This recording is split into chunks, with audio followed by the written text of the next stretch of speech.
Jimbo's Garage. Good afternoon, everyone, and welcome back to Jimbo's Garage.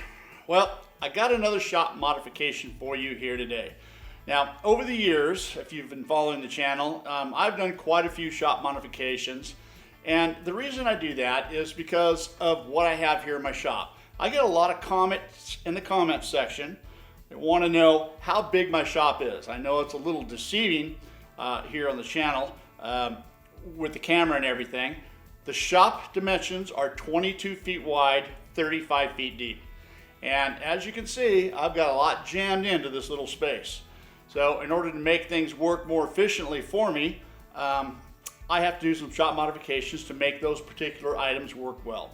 And yet here is another one here. It's a small little job, but it's something that I've been meaning to do, and let me show you what I'm talking about. So I got the KBC mill right here. I got the Nova Voyager drill press right here. And I do a lot of work right in this area, switching back and forth from the mill to the drill press. And a lot of times it involves getting lubricant, whether I'm using lubricant for the drill press or lubricant for the mill, for milling processes. And what I have is I've got all my lubricants up here on top of the mill arm or the mill head. I'm not certain what this part of the mill is really called, but you can see I've got everything up there, and it's become a little bit inconvenient for me to kind of reach around and grab that or even store it up in that area. And I'll try to get up a little bit closer here in a minute. I'll show you the top of this. It's just the oil has been leaking. It collects a lot of dust. It's just a mess. I just want to have a little bit more of an organization situation here for that. And I've come up with an idea and a solution, and this is what I think I want to do. Ideally, in a perfect world, I would like to have a tray right about right here that I could put my selected lubricants that I use frequently on this tray right here. That way I can easily access it for the mill, easily access it for the drill press, and that would work really good for me. Couple things. All right. My old welding table, which I have back there that houses a bunch of stuff, is obviously separated from the mill, separated from the drill press. And so what I was thinking is I'm going to come right over the top. I'm going to weld a 90 degree to this, and I'm going to weld that to the welding table there. And it's going to come out something like this.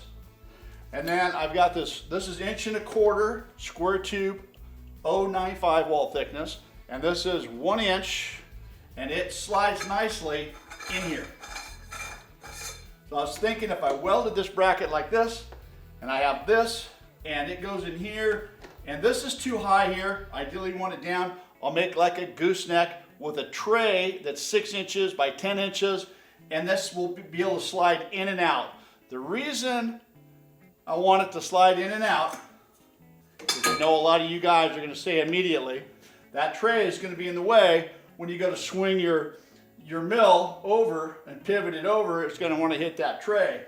So the 5 years I've had this and the tons of work I've done on this, I've never pivoted this mill over for any work that I had to do. But watch, the minute I do this is when I'm going to need to do that.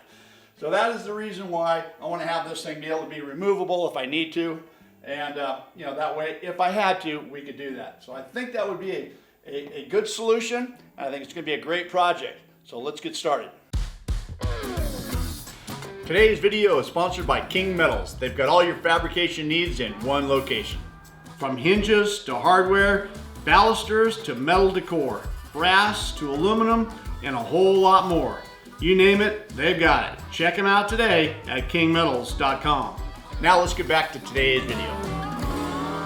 All right, so the first thing I'm going to do is take a couple measurements here, and you can see that it's about 17, 18 inches. I think I decided on 18. It'd be a couple of inches above the top of the phase converter right there.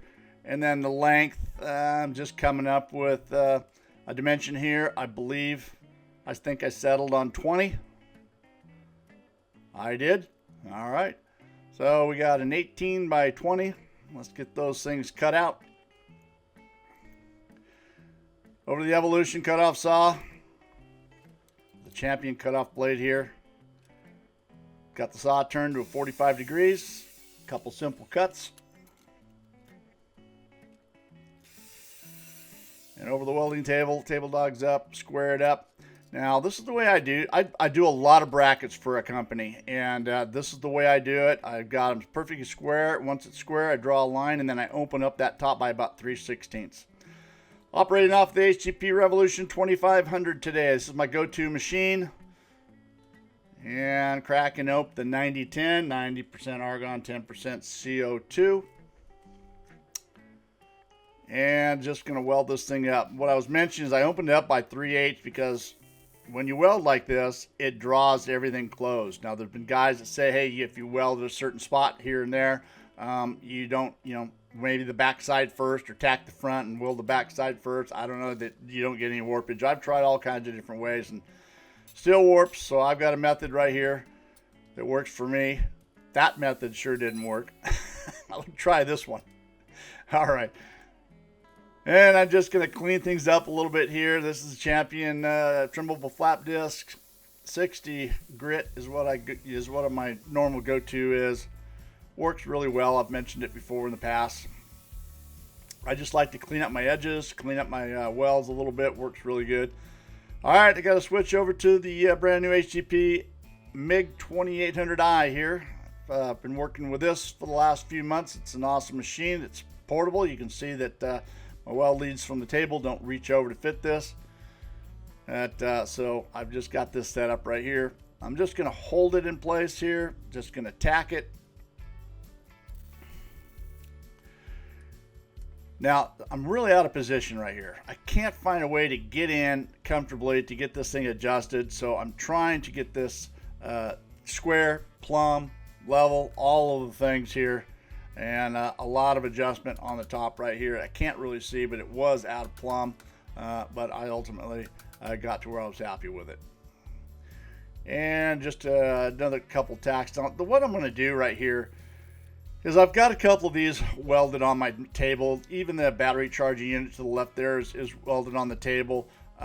This thing is just a couple little cuts with a cutoff blade and it comes right off. So I'm not worried about that. All right, there it is. It's welded on, nice and plumb and square, and that's what it looks like from the front. And then over to my scrap pile, grab some 1-inch tubing. This will work.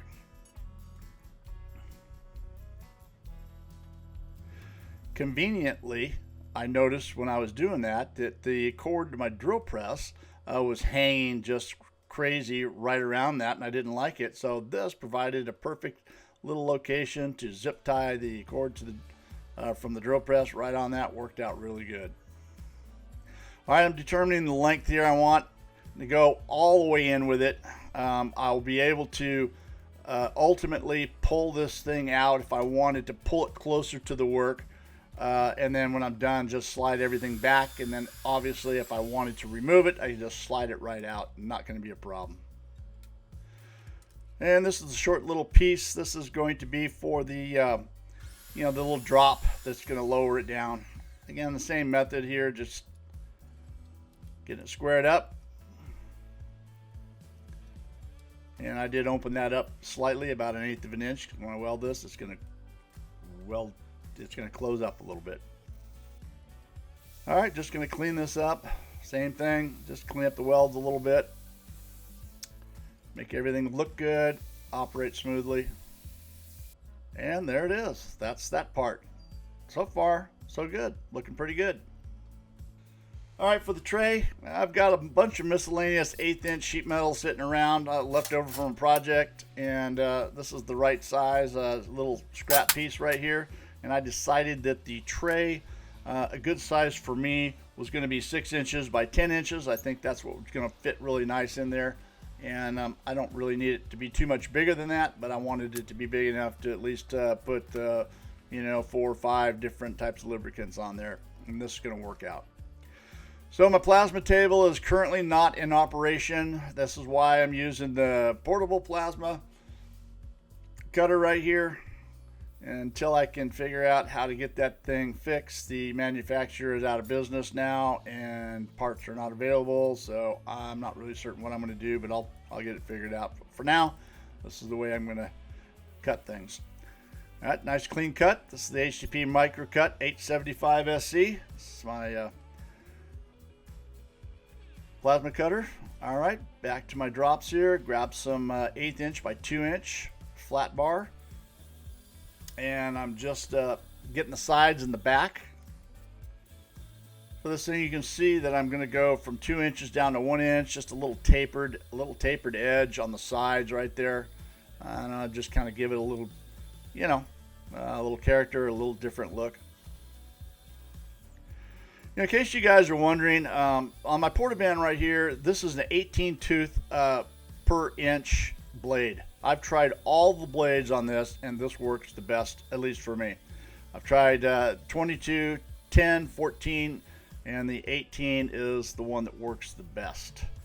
At least that's what works the best for me. Maybe for you, something different. I just add around the edges a little bit, just kind of have that little turn down right there.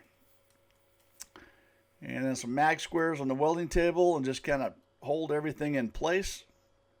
Took a little bit of adjustment to get this to where I wanted it. The magnets are square, are strong, and you know, trying to get things adjusted around and held right where I want to be. Took a little bit, but got it. All right, just a couple little tacks here and a couple little welds on the inside right here, maybe a 1/2 inch long or something. It's all you really need. It's not going anywhere. It's basically just to hold things up. I don't want to have too bulky of a thing. And then I'm just going to grab and weld the sides down right here so I can clean it up with a flap disc. And while I'm at it, why not a couple little tacks on the bottom on the sides here. And the flap disc, clean all that up. All right, a little trickery right here. Tried to figure out how to hold this thing nice and plumb and square. Found this little prop, clamped everything down, got everything clamped down, and check for plumb, check for level. Everything is good. I'm right in the center. I like it. And just a couple little tacks right here. I'll get a couple more, a little bit more on there. And there it is. All right, that thing slides in there. Nice. I'm really happy with that. Slides out, slides in.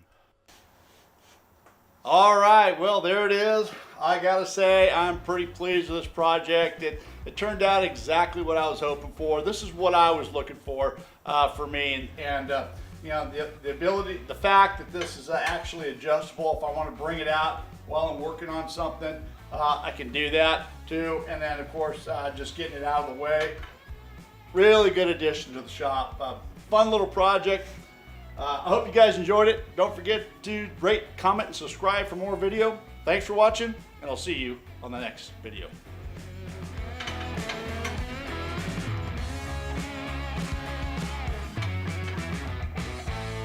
See you next time on Jimbo's Garage.